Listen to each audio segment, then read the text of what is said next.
с вами встретились в лагере, хорошо отдохнули, получили новые знания и опыт.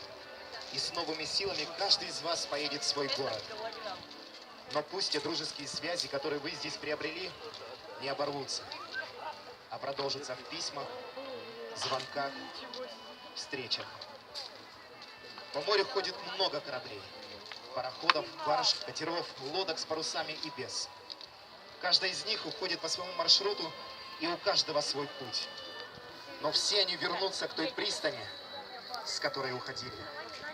Так и вы, плывя по жизни, каждый в своем направлении, помните друг о друге и иногда возвращайтесь мысленно к этой пристани в смену.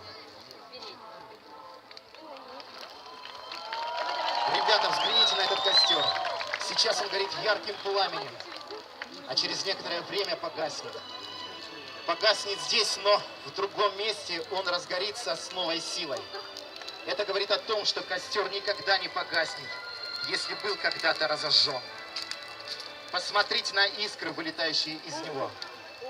Именно сейчас в каждом из нас поселится частичка этого костра, искорка. Когда мы с вами разъедемся по домам, в каждом из нас будет тлеть эта искра, и в трудную минуту она превратится в большой костер, который согреет наши души и сердца. Эта искра не погаснет никогда и всегда будет разгораться в пламя, обогревающее и ободряющее нас.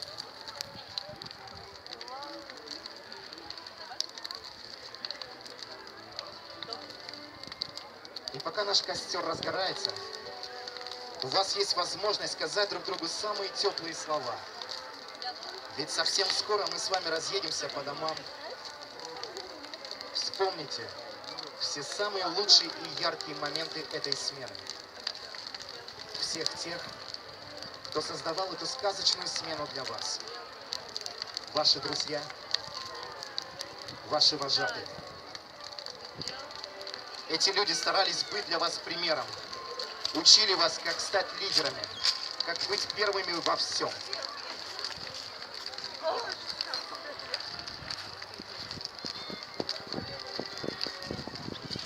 Знаете, у нас в центре есть традиция. За время, проведенное здесь, наша смена превратилась в сказочное место, где самые искренние и заветные желания сбываются. Стоит лишь только поверить в эту сказку.